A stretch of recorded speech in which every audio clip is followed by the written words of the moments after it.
Hello अस्सलाम वालेकुम guys. तो आज हम बात करने जा रहे हैं गैस्ट्रोएंटेरोलॉजी की। गैस्ट्रोएंटेरोलॉजी जो है वो इंतहाई इम्पोर्टेंट हम कह सकते हैं कि ये इसके टॉपिक्स हैं और कॉमनली जो हमें देखने को मिलते हैं वो मोस्टली गैस्ट्रो के पेशेंट होते हैं।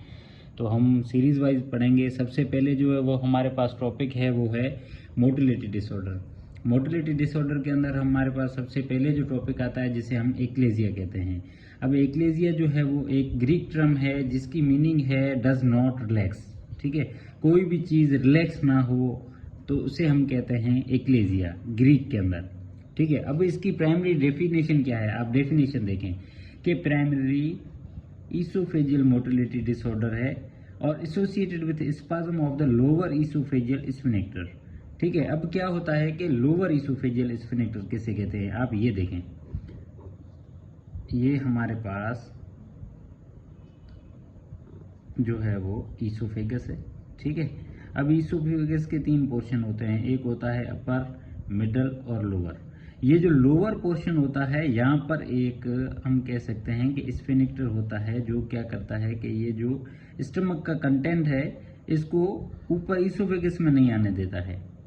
ठीक है, ये स्फिंक्टर होता है। अब क्या हो जाता है कि यहाँ पर आप डेफिनेशन देखें कि associated with spasm of the lower oesophageal sphincter. ये जो लोअर ईसोफेजियल स्फिंक्टर है इसके अंदर कोई इश्यू आ जाए, ठीक है, वो जो है वो रिलैक्स जो है वो प्रॉपरली नहीं होता है, तो जो है वो कॉन्ट्रैक्टरी रहता है, तो इसको हम जो है वो एक्लेजिया कहते हैं। ठीक है, यहाँ पर जो आपने देख ली कि डज नॉट रिलैक्स। अब इसके काजेज क्या हो सकते हैं। सबसे पहले जो है वो इडियोपैथिक है, यानी कि कोई भी काज जो है वो हमें पता नहीं है, कुछ भी हो सकता है। और दूसरे नंबर पे जो काज है जिसे हम चगास डिसीज कहते हैं। ठीक है, एक जो है वो ट्रिपनोसोमा क्रोजी एक किस्म की जो है वो होती है, उसकी वजह से ये जो होता है। और इसके अलावा डायबिटिक ऑटोनोमिक न्यूरोपैथी है, ये इसका काज है। अमाइलोडोसिस है, सार्कोडियोसिस है और सीडोएक्लेजिया, ये इसके काजेज हैं। अब हमें जो है वो पता कैसे चलेगा या हमारे पास पेशेंट प्रेजेंट कैसे करेगा।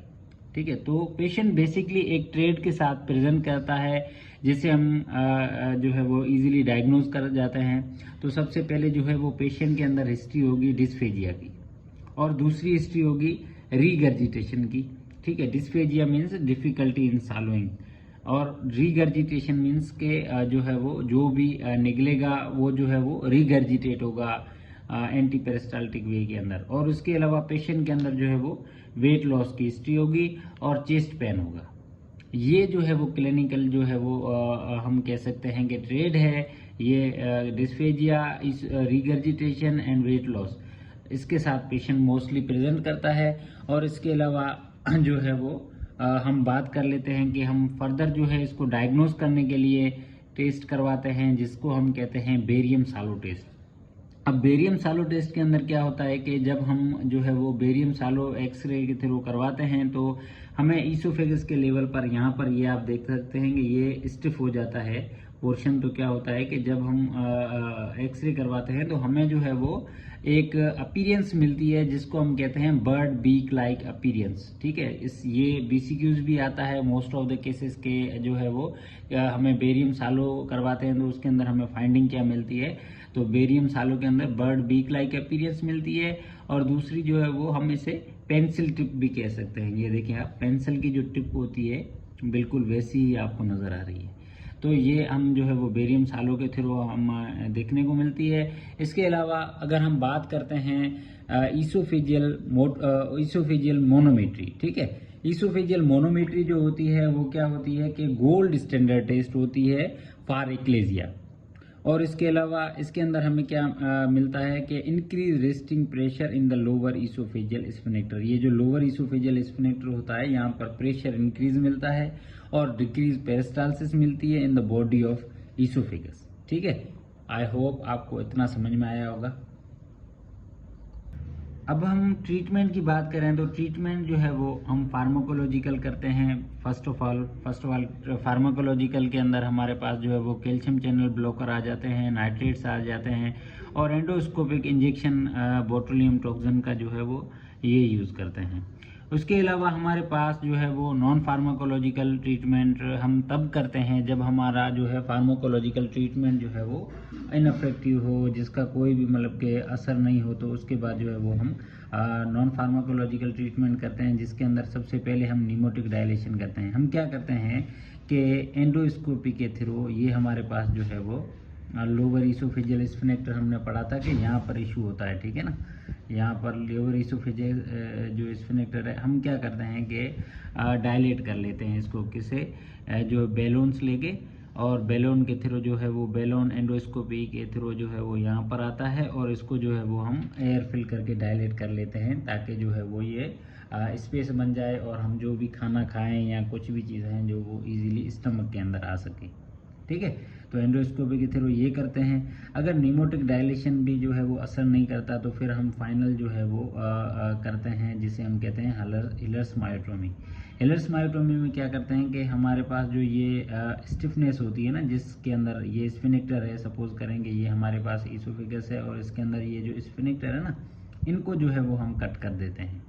इनको कट करने से क्या होगा कि ये ना होंगे और ना जो है वो स्टिफ होंगे, तो इस वजह से जो है वो हम ये करते हैं। ये डेफिनेटिव ट्रीटमेंट है और लेप्रोटोमी के थ्रू ये हम करते हैं। Thank you guys. अब हम ट्रीटमेंट की बात करें तो ट्रीटमेंट जो है वो हम फार्माकोलॉजिकल करते हैं। फर्स्ट ऑफ ऑल फार्माकोलॉजिकल के अंदर हमारे पास जो है वो कैल्शियम चैनल ब्लॉकर आ जाते हैं, नाइट्रेट्स आ जाते हैं, और एंडोस्कोपिक इंजेक्शन बोटुलियम टॉक्सिन का जो है वो ये यूज़ करते हैं। उसके अलावा हमारे पास जो है वो नॉन फार्माकोलॉजिकल ट्रीटमेंट हम तब करते हैं जब हमारा जो है फार्माकोलॉजिकल ट्रीटमेंट जो है वो इनफेक्टिव हो, जिसका कोई भी मतलब के असर नहीं हो, तो उसके बाद जो है वो हम नॉन फार्माकोलॉजिकल ट्रीटमेंट करते हैं, जिसके अंदर सबसे पहले हम निमोटिक डायलेशन करते हैं। हम क्या करते हैं कि एंडोस्कोपी के थ्रू, ये हमारे पास जो है वो लोअर इसोफेजियल स्फिनेक्टर हमने पढ़ा था कि यहाँ पर इशू होता है, ठीक है ना।